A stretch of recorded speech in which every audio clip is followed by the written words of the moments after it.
공, 볼관. 그래서 마태, 마가, 누가복음은 내용들이 비슷비슷해요. 왜? 보는 관점들이 비슷하기 때문에 그렇습니다.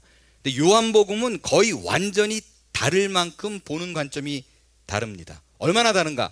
대한성서공회 자료에 의하면 요한복음과 나머지 그 세 복음서가 같은 부분이 고작 8%입니다. 92%가 달라요. 어떤 차이가 있는가? 이 네 복음서 중에 요한복음이 제일 마지막 복음이에요. 마지막에 쓴 책입니다. 그런데 요한의 입장에서 보게 되면 앞에 이미 같은 관점으로 쓴 비슷비슷한 내용의 책이 3권이나 있는데 한 권을 똑같이 쓸 필요가 없잖아요. 그리고 당시는 지금처럼 이런 종이에 쓴 책이 아니라 파피루스에 썼어요. 파피루스의 책을 쓰다 보면 한 권의 분량이 나오려면 거의 집안책 값입니다. 그러니까 큰 돈을 들여가지고 똑같은 내용을 또 쓸 필요가 없으니까 다른 관점으로 기록을 한 거예요. 어떻게 다른가? 이 세 공간복음은요, 예수님의 활동 지역이 대부분 갈릴리 지역입니다. 갈릴리 지역에서 하나님의 나라에 대해서 선포한 것을 주된 내용으로 기록을 하고 있어요. 요한복음은요, 유대와 예루살렘이 활동 영역이에요. 그리고 주로 내용이 진리, 구원, 영생, 하나님의 구원, 여기에 주로 생명, 이런 것에 주로 포커스를 두고 있습니다. 그렇기 때문에 여러분들이 요한복음을 읽을 적에 모든 포커스, 모든 사고의 중심을 뭘로 보고 읽어야지 제대로 읽을 수 있느냐? 요한복음은 다른 복음서와 달리 하나님께서 구원을 어떻게 이루시는가, 생명이 무언가, 영생이 무언가에 대해서 집중 관심을 갖고 기록을 했다라는 차원으로 보게 되면 여러분의 눈이 또 다른 것으로, 세계로 인도함 받게 될 줄로 믿습니다. 그래서요, 요한복음에 나타난 그런 7가지의 기적 모두가 또 이 요한복음에 나타난 7가지 기적뿐만 아니라 사마리아 여인을 만났던 얘기, 그리고 간음한 여자를 구원했던 얘기, 이 모든 게 다 구원과 관계되어 있는 부분이에요. 그래서 참 재밌는 사실은 뭐냐면요, 여러분 잘 알지만 우리가 지금 요한복음에 나타난 7가지 기적이라고 표현을 드리지만 사실은 요한은 기적이라는 표현을 쓰지 않습니다. 뭐라고 쓰느냐? 다른 복음서에는요, 기적 혹은 이적이라고 쓰는데 요한은 유독 표적이라는 얘기를 써요. 기적, 이적과 표적의 차이는 어떤 차이가 있는가? 기적은 말 그대로요, 미라클이에요. 우와 하고 놀라울 만한. 그리고 이적은 원더예요. 둘 다 경이롭다라는 뜻이 있습니다. 초자연적인 현상에 관심을 둔 믿겨지지 않는 그런 뜻이 기적과 이적이에요. 반면에 요한이 말하고 있는 표적이라는 말은 무슨 의미가 있냐면요, 사인이라는 의미가 있습니다. 사인은 무슨 뜻이에요? 사인판이 걸려져 있다. 이 사인이라는 말은 뭐냐면요, 미리 앞으로 일어날 일들을 예표하고 있는 거예요. 지금 내 눈앞에 당장 드러나게 그 현상이 벌어지지 않고 있지만 반드시 이런 일들이 생기게 될 거라는 것을 보여주는 표식이 사인입니다. 예를 들어서요, 여러분이 만약에 길을 가다가 사인판이 이런 게 붙어 있어요. 그럼 무슨 뜻이에요? 예, 맞아요. 길이 미끄럽다는 뜻이에요. 유독 이 지역은 비가 오고 눈이 오고 그러면 미끄러질 위험이 굉장히 많다, 그러니까 조심해라 라는 것을 미리 알 수 있죠. 그 다음에 이런 산길을 올라갔는데 이런 게 사인이 있어요. 그럼 무슨 뜻이에요? 조금만 가면 좌회전 길이 펼쳐진다, 그러니까 지금처럼 속도를 내지 말고 줄여라 라는 뜻이에요. 그 말을 듣고 속도를 줄이면 어떤 일이 벌어져요? 길이 직진이 나오지 않고 휘어져 있는 길을 만나게 됩니다. 그래서요, 다른 복음서에서는 이적, 기적이라고 놀랍다, 대단하다, 세상에 이런 일이라고 표현되어 있는 반면에 요한은 굳이 표적이라고 말한 이유는 뭐냐면 그 모든 기적들이 무언가를 예표하고 있다는 거예요. 가리키는 방향이 있다는 거예요. 뭐를 드러내기 위한 수단인데, 그건 뭐냐면 요한복음에 나는 모든 기적들은 예수 그리스도가 일으키는 모든 경이로운 현상들은 구원과 관계가 있다는 거예요. 그가 하나님의 아들인 것을 드러내기 위한 증거이고, 지금 드러내어 보여지는 모든 기적들은 결국 그가 하나님의 아들이라는 것을 나타내 보여준다는 데 핵심적인 가치와 중점 사상이 달려있는 거예요. 그래서 표적이란 단어를 썼어요. 이 소경을 고치신 예수님에 대한 내용도 마찬가지예요. 이 소경 사건은요, 하나님께서 인간을 향한 구원이 도대체 뭐를 의미하는가를 정말 잘 보여준 설명이에요. 우리가 기억해야 될 표준입니다. 오늘은 이 구원의 근거가 되는 은혜에 대해서 여러분과 나눌 거예요. 예수님을 믿게 되면 누리게 되는 많은 은혜가 있는데 그것을 어떻게 우리가 얻을 수 있는가, 또 그 은혜들 누리는 삶을 삶 가운데 지속적으로 유지하려면 내가 어떻게 살아야 되는가 라는 것을 오늘 세 가지로 여러분과 나누도록 하겠습니다. 9장 1절을 한 목소리로 같이 읽겠습니다. 시작.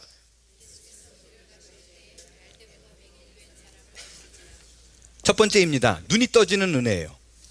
오늘 본문에 예수님께서 길을 가다가 만난 소경을 뭐라고 얘기하고 있냐면, 날 때부터 소경이었다, 태어날 때부터 소경이었다라고 얘기를 하고 있어요.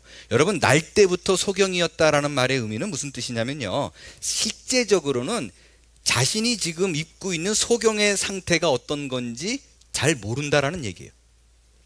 예를 들어서요, 태어날 때부터 정상적인 사람이었는데 살아가다가 20살 때 30살 때 사고로 만약에 소경이 됐으면 빛이 뭔지를 확실하게 압니다.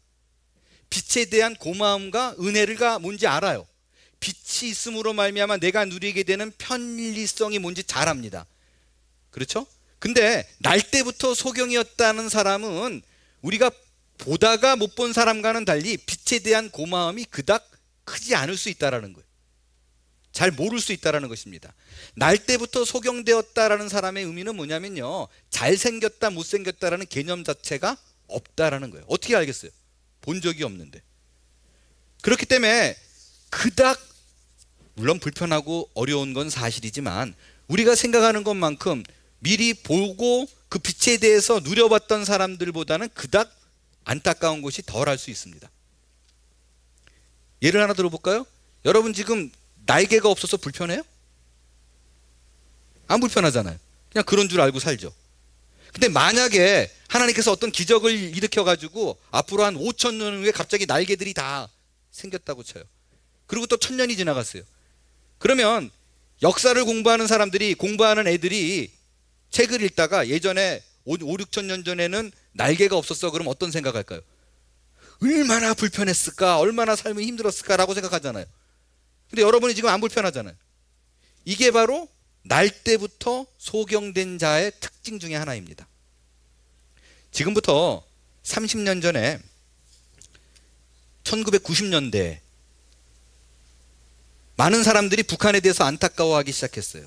그들의 실상들이 드러나면서 가난하고 고통받고 감시 속에 살고 자유가 없다라는 것을 알고 남한에 있는 많은 선교사님들이, 예수를 믿는 사람들이 그들을 불쌍히 여겨서 복음을 들고 그들을 찾아갑니다. 순교도 하기도 했어요. 근데 살아서 돌아오는, 또 가끔 왕복하는 북한에 드나드는 사람들이 당시에 북한에 들어가서 깜짝 놀라는 사실이 있습니다. 그게 뭐냐면, 그들은 우리가 생각하는 것과 달리 자신들이 비참하다는 걸 몰라요. 자신들이 자유가 없다는 생각을 못합니다. 왜? 바깥 세상과 단절되어 있는 삶을 살았어요. 태어나면서 독재 국가에 있었어요. 태어나면서 감시를 받는 게 당연했어요. 그렇기 때문에 감시를 안 받던 사람이 감시받으면 불편한데, 날 때부터 감시와 있던 사람들은요, 그게 뭐 당연한 줄 알아요. 가난도 그렇습니다. 우리같이 지금 하루에 3끼를 먹는 사람들은 한 끼를 먹고 산다는 불쌍하게 여기지만, 날 때부터 둘레에 있는 모든 사람들이 한 끼밖에 제대로 못 먹는 사람들만 같이 있어요. 그러면 당연한 걸로 알아요. 사실 우리 대한민국도요, 하루에 3끼 먹은 적이 오래 안 돼요. 옛날에 보릿고개 시절에 어떻게 3끼를 먹어요? 당시 그냥 한 끼 먹는 게 당연한 시대였었죠. 그러니까 김일성 통치 아래서 태어날 때부터 그냥 왕이에요, 왕. 옛날에 조선시대 왕이 지 맘대로 했듯이 김일성이 맘대로 하면 그냥 그런가 보다고 사는 거지, 거기에 대한 불만, 스스로의 자유가 없다는 것에 대한 좌절, 그런 걸 못 느끼고 있는 거예요. 그런데 왜 요즘 와가지고 북한이 5년 안에 무너질 거다 뭐 이런 소리를 하느냐. 이제는 북한이 개방됐어요. 다른 나라와 비교할 수 있는 눈이 열렸어요. 그거 크게 한몫한 게 한류예요. 여러분 아시지만 이제는 대한민국에서 상영하는 드라마가 동일하게 북한에 있는 주민들이 봅니다. 그거를 제가 또 거짓말하면 안 되니까 확인하기 위해서 이만갑이라는 프로그램 아시죠? 이젠 만나러 갑니다. 북한 사람들 나와가지고 실상을 얘기하는 그런 프로그램이, 장수 프로그램이 있어요. 제가 또 들어가서 보니까 깜짝 놀라는 게, 예전에는 여기서 드라마 하면 몇 달 있다가 들어갔는데 요즘엔 오늘 드라마를 상영하면 내일 본대요. 그래서 15짜리 탈북한 아이들이 나왔는데 무슨 얘기하다가 대한민국 짱이에요. 그러니까 사회자가 물어봐요. 아니 짱이라는 말을 북한에도 써요? 그랬더니 없대요. 어떻게 써요? 그랬더니 드라마 보고 짱이에요. 그래서 이제는요, 길에서 대한민국 스타일로 머리 스타일하고 대한민국 그 서울말 쓰고 뭐 이런 것들이 그들 사이에 유행어가 뭐 그냥 당연한 걸로 지금 퍼져 있고 있어요. 그래서 이제는 그들이 오래가지 못할 거라고 얘기해요. 왜? 자유가 뭔지 알았어요. 자신들이 억압받고 있다는 걸 알았어요. 그래서 오래가지 못한다고 얘기하는 거예요. 마찬가지로요, 나면서부터 소경되었다라는 이 표현은요, 당시 유대 사람들이 지금 영적으로 어떤 상태였다라는 것을 대표적으로 보여주고 있는 표현이에요. 왜냐하면 이 9장에 들어가지고 소경된 자를 고치기에 앞서요, 8장에서 예수님이 설교를 하다가 뭐라고 그러냐면 진리가 너희를 자유케 하리라, 그렇게 얘기를 하면, 진리와 자유에 굶주렸던 유대 백성이라면 정말입니까? 할렐루야, 그날이 언제 옵니까? 뭐 이래야 되잖아요. 근데 뭐라고 반응했는가? 8장 33절을 보겠어요. 그들이 대답하되 우리가 아브라함의 자손이라 뭐라고요? 남의 종된 적이 없대요. 너희를 자유케 하리라 그랬더니 무슨 소리야? 난 지금 자유한데? 종된 적이 없는데? 이상한 소리 하고 있어. 이게 나면서 소경된 자의 모습이에요. 그들은 현재 자신들이 사단의 세력 아래, 율법 아래 족쇄되어서 종된 삶을 살고 있다는 걸 몰라요. 여러분, 이건 우리가 스스로 영적인 소경인 줄 모르고 살아가는데 참 자유가 없다는 것을 인식조차 못하고 살아가고 있는 우리에게, 아무런 갈급함조차도 없다고 생각하는 우리에게 예수님께서 찾아오셔서 영적인 눈을 뜨게 해주시고 빛 가운데 살게 해주신 그 표변, 그 모델, 그게 바로 오늘의 소경된 자를 눈뜨게 해준 사건인 것입니다. 그럼 어떤 방법으로 이 소경을 구원하시는가? 9장 6절 7절 말씀을 함께 읽겠습니다. 시작. 이 말씀을 하시고 땅에 침을 뱉어 진흙을 이겨 그의 눈에 바르시고 이르시되 실로암 못에 가서 씻으라 하시니, 실로암은 번역하면 보냄을 받았다는 뜻이라. 이에 가서 씻고 밝은 눈으로 왔더라. 여러분, 그 예수님께서요, 당시에 병자들을 고칠 때는요, 대부분 말로 고쳤어요. 왜 말로 고쳤어요? 예, 맞습니다. 하나님께서 천지를 뭘로 창조했어요? 말씀으로. 그래서 말로 모든 것을 이뤄냄으로 말미암아 본인이 하나님의 아들이다, 하나님이라는 것을 대표적으로 증거할 수 있는, 보여줄 수 있는 표현이 말로 고치는 거였었어요. 근데 이번 경우에는 특별히 흙에 침을 뱉어요. 진흙을 만듭니다. 그래서 눈에 발라서 치료를 했어요. 뭘 의미하는가? 여러분, 그 성경에서 흙 그러면 제일 먼저 생각나는 게 혹시 뭐 있어요? 예, 맞습니다. 흙으로 사람을 만드신 일이에요. 여러분, 그 아담이라는 말이 히브리 말로 그 사람의 이름이기도 하지만 아담이라는 단어 자체가 사람이라는 뜻이에요. 그래서 원어 성경에 보면 흙으로 사람을 만드사가 흙으로 아담을 만드사라고 써 있어요. 자, 그러니까 예수님의 피를 상징하는 침과 인간을 상징하는 흙이 둘이 어우러져서 녹아져서 하나가 될 때에 비로소 영적인 눈이 떠진다라는 것을 보여주고 있는 거예요. 이 부분은 예수 그리스도의 십자가 죽음을 통해서 우리가 구원을 얻게 된다라는 것을 상징적으로 보여주고 있는 사건이라는 것입니다. 그런데 여기서 참 재밌는 사실은 뭐냐면요, 주목해서 볼 것은 예수님께서 소경을 발견합니다. 그에게 다가가서 침을 뱉어서 진흙을 만들어 가지고 일깨워서 그의 눈을 바르는 그 모든 과정 속에서 소경은 전혀 알지 못하고 있다는 거예요. 뭔가 부시럭부시럭 거리는 소리가 나지만 그게 예수님인지, 그가 무슨 이유로 부시럭거리면서 일을 하고 있는지 전혀 모르는 상태에서 그 일이 이루어지고, 결국에는 예수님께서 혼자 부시럭거리고 한 일로 말미암아, 의사와 상관없이 그가 혼자 이뤄낸 일로 말미암아 그가 눈이 띄어지게 되었어요.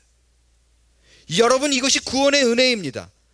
우리는 구원을 얻기 이전에 단 한 번도 예수 그리스도의 필요성을 생각해 본 적도 없어요. 그로 말미암아 내가 구원을 이룰 수 있다는 것을 간절히 사모한 적도 없습니다. 그럼에도 불구하고 예수 그리스도께서 우리를 온전히 긍휼히 여기시고 그의 사랑과 은혜로 우리에게 다가오셔서 혼자 하나님이 인간의 몸을 입고 내려와서 십자가에 달려서 온갖 고통 끝에 우리를 구원해 내십니다. 모든 것이 다 우리의 은원과 우리의 의사와 상관없이 혼자 이뤄내고 나갔는데 전혀 우리는 그것을 알지 못하고 결국에는 그가 베풀어 주신 일방적인 은혜로 구원을 얻게 되었다라는 것입니다. 왜죠? 우리는 소경이었어요. 우리가 알지도 못하는 가운데, 보지도 못하는 가운데 벌어지는 일이었었어요. 여러분, 이 사실을 오늘 마음에 깊이 새기고 영적인 눈이 떠질 수 있게 되길 바랍니다. 예전에는 몰랐다 손치더라도 구원을 얻은 이후인 이제부터의 삶은 하나님께서 행하시는 모든 것이 내 마음속에 담겨지고 볼 수 있는 영적인 눈이 띄어질 수 있게 되기를 바라요. 소경은 고침을 받을 때도 누군지 몰랐고요, 받은 후에도 누군지 몰랐어요. 단지 그냥 선지자라고 생각하고 있는데 아무 생각 없는 그에게 예수님이 직접 나타나셔서 본인이 하나님의 아들임을 나타내 보여주십니다. 그리고 그는 그 후로 다른 삶을 살게 돼요. 오늘도 변함없이 그 2000년 전에 이루어진 그 사건이 동일하게 이루어지고 있습니다. 아무 생각도 없고 관심도 없고 진리도 모르고 있는 우리에게 직접 찾아오셔서 우리의 눈을 뜨게 해주시고 우리를 계속해서 구원의 잔치에 초대하고 계십니다. 여러분에게 앞에서 그것이 주일 설교이든 성경 공부이든 사람을 통하여든지 간에 끊임없이 계속해서 나는 너를 구원한 그 하나님이며 그의 아들이라고 나타내 보이고 있다는 것을 볼 수 있는 저와 여러분이 될 수 있게 되길 바라요. 여러분, 설교하는 목사의 안타까움을 아십니까? 이 놀랍고 큰 사랑을 전하는데 만약에 제가 엉엉 울면 여러분들이 알 수 있다라면 통곡이라도 할 수 있고요, 목이 찢어져라 소리 지르는다 그래서 여러분에게 전달이 된다면 그렇게 할 수 있고, 춤을 추라 그러면 제가 빨가벗고 춤을 춰서 그 복음을 전할 수도 있어요. 가슴을 찢어서 보여주겠다 그러면 그렇게 할 수도 있는데 도무지 그럴 방법이 없는 거예요. 그 안타까움을 혹시 아십니까? 오늘 이 예배 시간에 깨달음의 은총이 우리에게 넘치기를 바랍니다. 큰 가슴을 열고 다가오시는 하나님의 사랑에 푹 잠길 수 있는 저와 여러분이 될 수 있기를 축원합니다. 두 번째로, 그 예수님의 피로 구원을 얻은 우리가 누리는 은혜는 무엇인가? 과거로부터 해방되는 은혜입니다. 당시에는요, 문둥병, 꼽추, 다리 저는 자, 소경, 이런 사람들을 향해서 바라보는 시각이요, 하나님의 저주로 생각했어요. 그래서 항상 누가 아프고 어렵고 힘든 거다, 상상할 수 없는 고통 속에 있다 그러면 자동적으로 그들은 무슨 죄를 지었길래 저런 고통을 당해? 라고 연결지어 생각했어요. 그렇기 때문에 그 일을 당하는 사람 입장에서는요, 지금 아픈 것도 힘들어 죽겠는데 사람들의 바라보는 시각은 죽을 만큼 힘든 고통이었었어요. 심지어 오늘 소경을 보니까 어려서부터 알던 이 사람이 소경이니까 잘못을 얼마나 많이 저질렀겠어요. 그러니까 큰 죄를 그렇게 보지 못했어요. 그러면 왜 이러지? 라고 생각해야 되는데, 이 친구는 어려서부터 지켜봤는데 잘못한 게 없는데 왜 아플까? 그러면 부모의 죄가 있을 거라고 생각했어요. 조상으로부터 무언가 잘못해서 가계의 저주가 있다라고 생각했어요. 오늘 예수님이 길을 가다가 소경된 사람을 만납니다. 그러니까 사람들이 물었어요. 뭐라고 물었어요? 여기 소경이 한 명이 있는데 저가 소경이 된 거는 이 사람의 잘못입니까? 아니면 부모의 죄입니까? 라고 물었어요. 그러니까 옵션도 많지 않아요. 옵션 딱 두 개예요. 이 사람이 죄를 졌든지 아니면 부모의 죄든지. 이 질문에 예수님이 이렇게 대답을 합니다. 3절을 같이 읽습니다. 시작. 예수께서 대답하시되 이 사람이나 그 부모의 죄로 인한 것이 아니라 그에게서 하나님이 하시는 일을 나타내고자 하십니다. 이 소경이 아픈 건 죄 때문이 아니야. 그의 잘못으로 이런 고통과 고난을 받는 거 아니야. 가계에 흐르는 저주라는 건 없어. 이가 왜 이런 고통을 받고 있냐고, 왜 힘들어하냐고, 이 질병을 통해서 하나님이 하나님 되심이 드러날 거야. 이 사람을 통해서 하나님이 천지를 주관하시는 하나님이고 보호하시는 하나님이라는 거, 끊임없이 너를 사랑하는 하나님이시라는 것을 나타내 보여주게 될 거야. 이게 예수님의 대답이었었어요. 이렇게 선언하시고 소경의 눈을 뜨게 해줍니다. 우리는요, 항상 뭐가 잘못되거나 병이 오거나 경제적으로 어려움을 겪거나 뭐 이런 일이 생기면 오토매티컬리 자동적으로 항상 우리는 인과율에 익숙한 사람들이에요.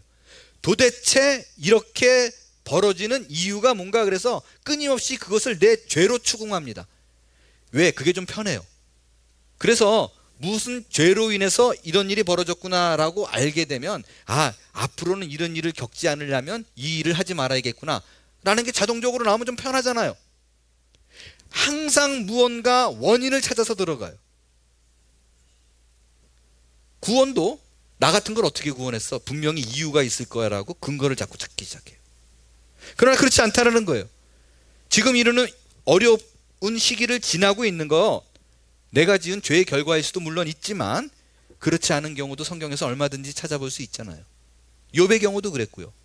죽었던 나사로가 살아나게 된 경우도 그렇고, 엘리야 앞에 있었던 사르밧 과부 그 아들 역시 죄로 인해서 죽은 것이 아니라 그로 인해서 하나님의 영광을 보았습니다. 그러면 여러분이 현재 어려운 시간을 보낼 때마다 여러분의 마인드와 생각을 이쪽으로 몰아야 돼요. 도대체 내가 무슨 죄를 졌지가 아니라 기대하세요. 이거를 통해서 하나님의 영광이 드러나게 될 것을. 하나님께서는요, 너 죄 졌어? 한번 애 좀 먹어봐라 라는 하나님이 아니라는 거예요. 그 어려움을 통해서 하나님께서 얼마나 나를 극진히 사랑하는지 당신의 사랑을 나타내 보여주실 것입니다. 하나님의 하나님 되심을 발견케 되는 그런 기회가 될 거예요. 사실 우리가 죄가 없는 사람이 어디 있어요? 여러분이 오늘 집에 가가지고 뭐 청소하다가 갑자기 발목을 접질렀어요. 그럴 때 너무 아파가지고 호소하고 있는데 친구가 와가지고 너 혹시 미워하는 사람 있니?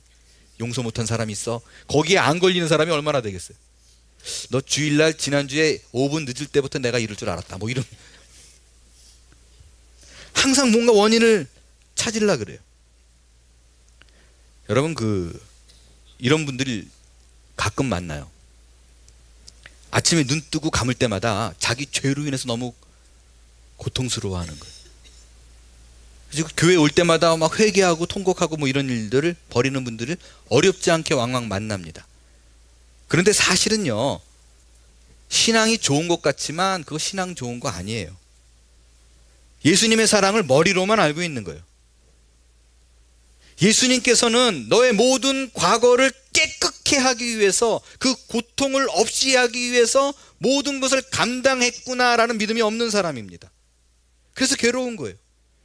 예수님을 믿게 되면 가장 받는 그 축복이 뭐냐면요, 과거에 내가 어떤 실수를 했던 상관없이, 내가 어떤 오명이 있든지 상관없이 하나님께서는 그거를 보지 않는다라는 거예요.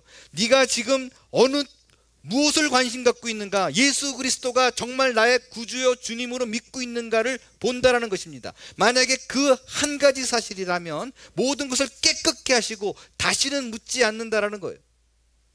그것이 로마서 1장 2절의 말씀입니다. 그러므로 이제 그리스도 예수 안에 있는 자에게 결코 뭐가 없다고요? 너 왜 이런 짓 했어? 왜 어떻게 인생을 그따구로 살았어? 라고 묻지 않는다라는 거예요. 정죄함이 없나니 이는 그리스도 예수 안에 있는 생명의 성령의 법이 죄와 사망의 법에서 나를 해방하여서. 아멘! 아멘입니까? 여러분을 꽉 죄고 있는 과거의 눌림에서 벗어날 수 있게 되길 바라요. 여러분, 죄를 깨닫게 하는 것은 성령님이지만 나를 그 죄로 인해서 죄책감에 눌려서 아프게 살아가게 만드는 것은 하나님으로부터 온 거 아니에요. 사단으로부터 온 것입니다. 잘 구분할 수 있게 되길 바라요. 제가 아주 오래전에 본 영화가 하나 있습니다. 굿 윌 헌팅이라는 영화예요.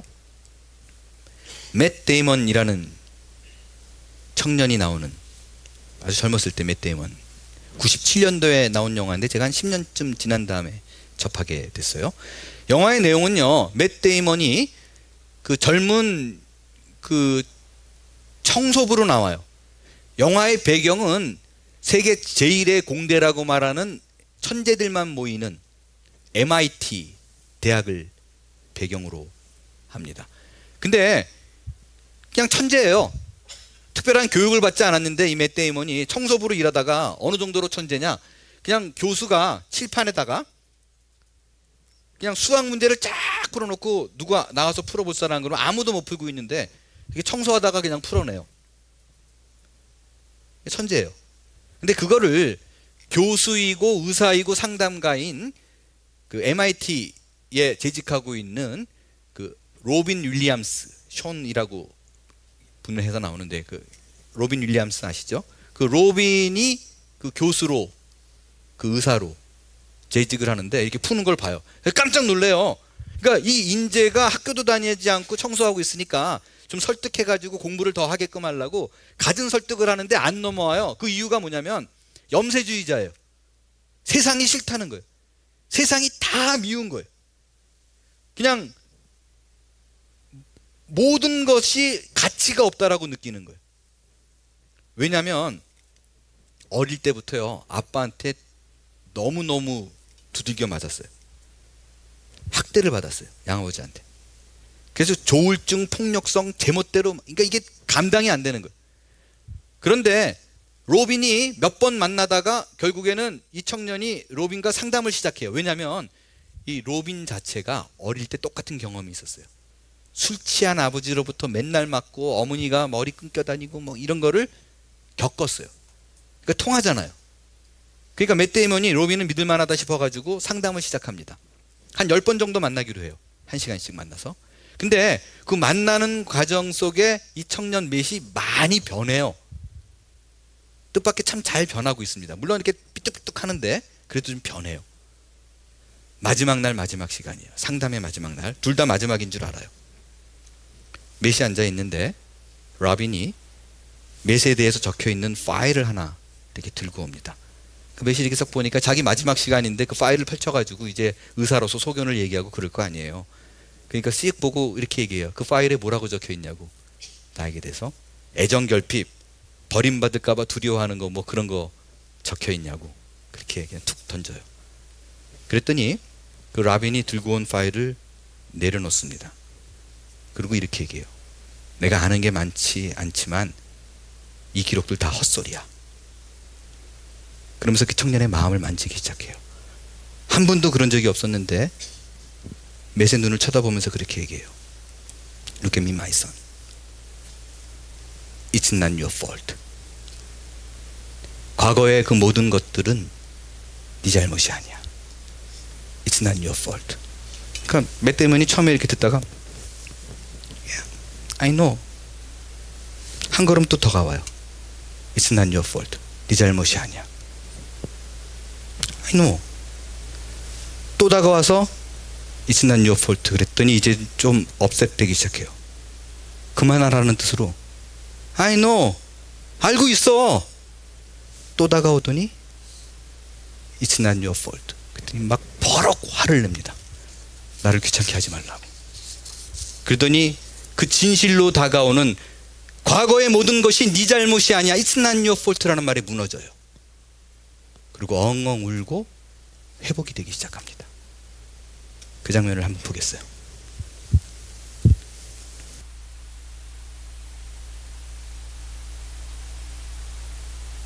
I don't know about. You see this? Quality.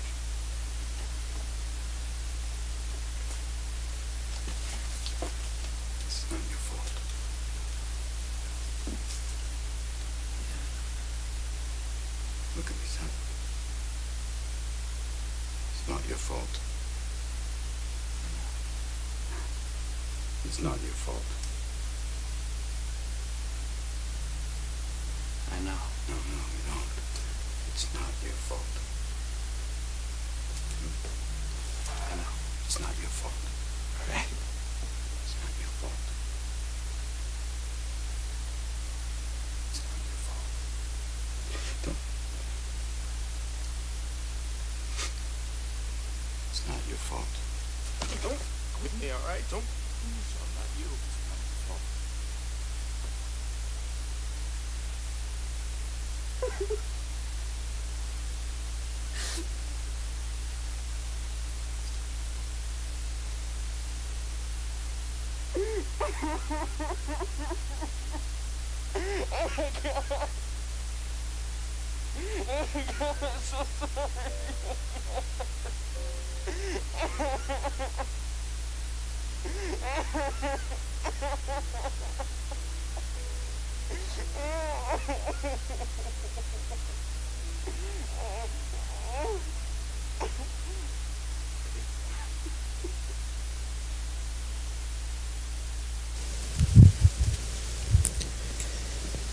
저에게는 형님이 한 분 계십니다. 말씀드렸지만 그닥 나이 차이가 많지 않은데도 불구하고 아버지가 안 계신 상태로 자랬던 저에게는 몇 살 차이 나지 않는 형이 곧 아버지였었어요. 자상하게 아버지 역할을 참 잘해 왔습니다. 제가 미국을 떠나오고 아르헨티나는 형님이 계시다가 어느 날 제가 한 번도 생각해 보지 않았는데 문득 형에 대해서 갑자기 궁금한 게 생각이 났어요. 그게 뭐냐면 5살 때 어머니와 아버지와 헤어졌다가 25년 만에 두 분이 다시 합치셨는데 저는 5살 때 25년이 지난 30살의 아버지를 만나니까 아버지가 친구더라고요. 그리고 아버지가 체구가 참 좋으세요. 그런데 굉장히 프렌들리 하세요. 이렇게 막 권위적이거나 그렇지 않고 굉장히 친구처럼 대하세요. 그래서 저는 개인적으로 어머니에게는 존댓말 쓰는데 아버지에게는 반말을 해요. 친구 같아서. 전화 걸면 잘 지냈수? 잘 좀 들었수? 그냥 그렇게 말을 해요. 근데 어느 날 갑자기 문득 생각나는 게 저희 형은 안 그러는 거예요. 저희 형은 아버지를 굉장히 어려워하더라고요. 그리고 너무너무 예의 있게 대해요. 깍듯하게 대합니다. 안 그래도 되잖아요. 그리고 원망해도 되잖아요. 아버지 때문에 내가 얼마나 고생이 많은 줄 알았느냐. 내가 수영이 어머니 같이 보양하느라고 얼마나 힘들었는지 아냐. 막 해도 되잖아요. 근데 너무너무 깍듯해요. 아버지 앞에서 이렇게 두 손 모으고 있고요. 어디 가신다 그러면 문 열어드리고. 근데 처음에는 그냥 뭐 그게 형이 원래 그러거니 라고 했는데 미국에 와서 있다가 어느 날 갑자기 문득 궁금하더라고요. 형에게 전화를 했어요. 물어봤어요. 형 왜 이렇게 아버지를 어려워해? 왜 이렇게 깍듯하게 대하는데? 그랬더니 형이 전혀 생각하지 못했던 뜻밖의 얘기를 저에게 합니다. 저에게 이렇게 묻더라고요. 수영아, 너 아버지가 집을 처음에 나갔을 때 모습을 기억하니? 그러더라고요. 기억하지. 생생히 기억합니다. 저희 어머니와 할머니가 저희 아버지에게 막 뭐라고 얘기하고 아버지가 일어나서 007 가방 딱 들고 안녕히 계십시오 그러고 나갔던 그 장면을 기억합니다. 형 나 기억하지. 그랬더니 형이 이렇게 얘기해요. 제 나이 5살 때였어요. 수영아, 나는 아버지가 집을 나간 게 나 때문이라고 생각했어.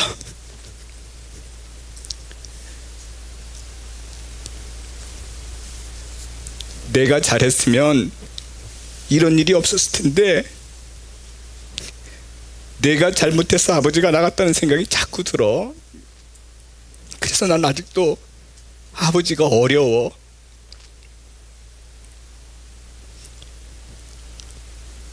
그때 저희 형 나이가 8살이었습니다. 초등학교 1학년 때부터 쭉 그런 생각을 평생을 하고 있었던 거예요. 그 얘기를 듣는데 제가 정말 아무 말도 못 하겠더라고요. 그래서 제가 바로 얘기했어요. 형, It's not your fault. It's not your fault. 형 잘못이 아니야. 여러분이 지금 겪고 있는 그 어려움이 어떤 것이든 그건 여러분 잘못 아닙니다. 오늘 예수님께서 우리에게 이렇게 얘기하고 있는 거예요. 나의 죄나 부모의 죄 때문에 이런 일을 겪는 것이 아니라 그 고난의 시간을 통해서 하나님의 영광을 드러내기 위함이라고. 그것 때문에 예수님께서 십자가에 달리신 것입니다. 우리로 하여금 자유케 하려고, 고난에서 벗어나게 하려고 예수님께서 그 무거운 십자가 형틀을 감당한 거예요. 그 이유는 단 하나입니다. 그가 고난을 받음으로 말미암아 우리가 자유를 누리게 하기 위해서예요. 그래서 여러분들 행여 간혹이라도 나는 예수님의 십자가의 고난을 동참하고 싶어, 농담으로라도 그런 말 하면 안 돼요. 우리가 이 땅의 삶에서 고난과 고통을 받게 하기 위해서 십자가 진 게 아닙니다. 예수님께서 그 고통을 당한 것은 그가 우리를 대신해서 고통을 당함으로 말미암아 우리로 자유를 누리게 하기 위해서예요. 이 사실을 깨닫고 여러분이 눌려있는 과거의 억눌림에서 해방되는 은혜를 누릴 수 있게 되길 바랍니다. 어려운 마음이 들 때마다 오히려 이 일을 통해 하나님의 은혜를 더욱 사모하는 모습으로 서게 되기를 바랍니다. 그때 복음이 무엇인가 여러분의 가슴을 가득 채우게 될 줄로 믿습니다. 마지막 세 번째로 8장 31절 32절을 읽겠습니다. 시작.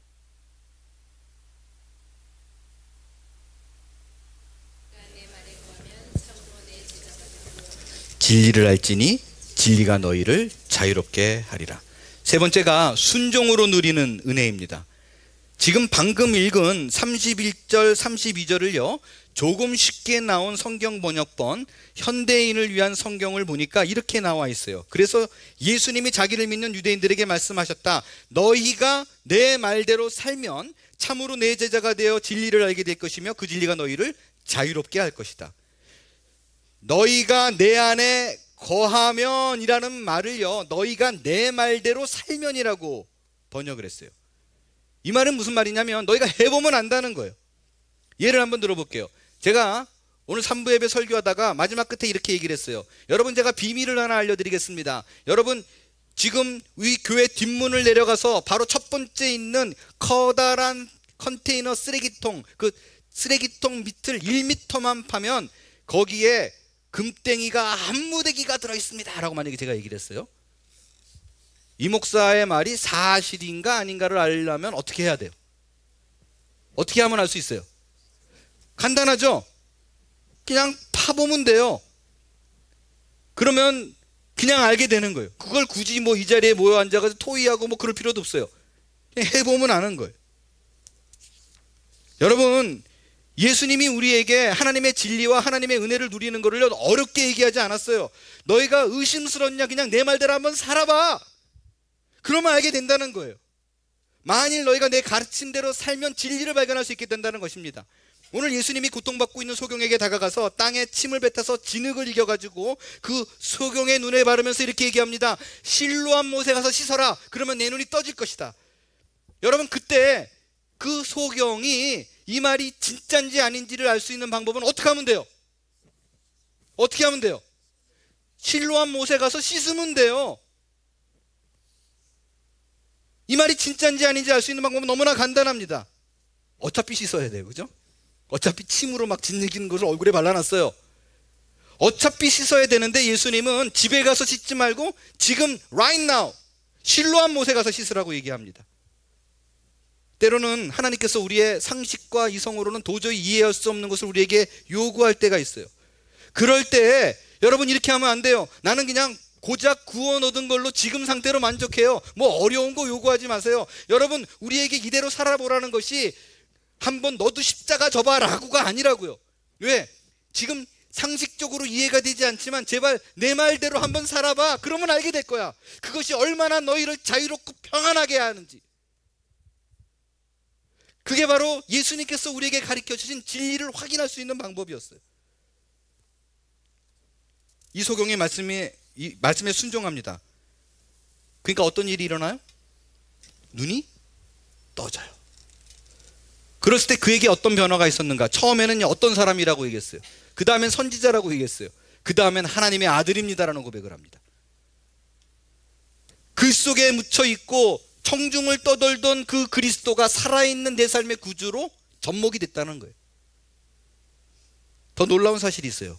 본문에 이어지는 내용을 보면요, 눈을 깨끗하게 떴잖아요. 눈을 번쩍 뜨게 됐잖아요. 그 사람들이 놀래죠. 놀래는 걸로 그치면 괜찮은데 자기들끼리 토론해요. 그 거지 맞다? 아니다. 아니야, 그 거지야. 아니라니까. 뭐 이렇게 얘기를 해요. 그러니까 사람이 눈 하나만 달라지면 못 알아봐요. 그래서 성형수술들을 그렇게 해야 되나. 막 그렇게 서로 얘기를 하고 있으니까 소경이 직접 대답하지요. 내가 바로 그라고. 내가 바로 그 거지라고. 아니 그러면 정말이야 그러고 놀래주고 같이 찬양하면 얼마나 좋아요. 그런데 그렇게 얘기합니다. 거지라 그러는데 거기다 대고 에이 아니야. 하여간 이상해요. 여러분, 하나님이 하시는 대부분의 일은 여러분의 머리로 이해 안 돼요. 여러분의 머리로, 그 머리키로 이해가 되면 하나님이 뭐 하나님도 아니에요. 그냥 일반 사람보다 좀 난 수준이지. 그 17절을 보니까 바리새인들이 부릅니다. 큰일 났다 싶어가지고. 소문나면 안 되잖아요. 그래서 이렇게 물어봅니다. 9장 17절. 이 사람이 안식일을 지키지 않는 걸 봐서 하나님께로부터 온 사람이 아니다. 너는 어떻게 생각하느냐라고 물으니까 뭐라고 대답해요? 그는 선지자인데요. 내가 볼 땐 선지자예요. 근데 그 말을 또 둘러서 안 받아줘요. 그러니까 바리새인이 두 번째로 그를 부릅니다. 그리고 야단을 치죠. 이게 소문 나가면 안 되니까. 그는 죄인이야. 그렇기 때문에 너는 그 사람에 대해서 얘기하면 안 돼. 오로지 너는 하나님께만 영광을 돌려라. 정색을 하면서 얘기를 해요.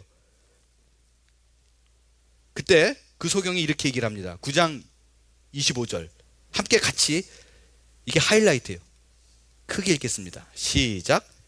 대답하되 그가 죄인인지 내가 알지 못하나 한 가지 아는 것은 내가 맹인으로 있다가 지금 보는 그것이니이다. 자꾸 뭐라 그러니까 오케이, 나는 그가 죄인인지 아닌지 몰라요. 근데 내가 한 가지는 알고 있어요. 나는 소경이었어요.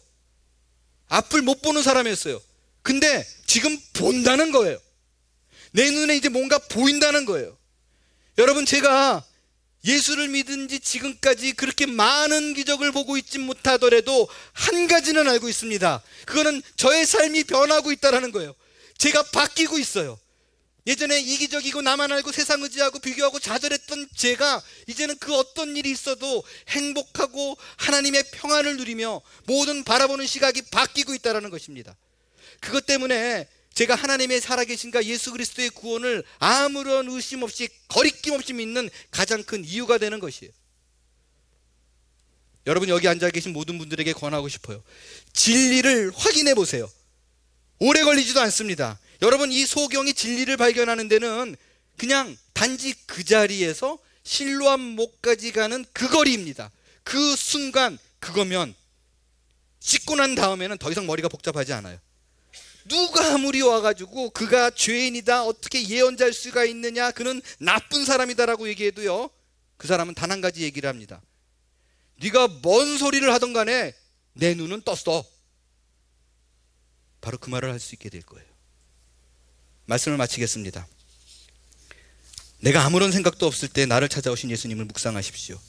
그리고 나의 과거에서 벗어나 오늘의 나를 만지시는 예수님을 향하여 잠잠히 순종의 길을 걸어갈 수 있는 저와 여러분이 될 수 있게 되길 바랍니다. 그럴 때 날마다 하나님의 표적, 그 구원의 감격을 누리는 저와 여러분의 인생 바뀌게 될 줄로 믿습니다. 찬양 드리겠어요.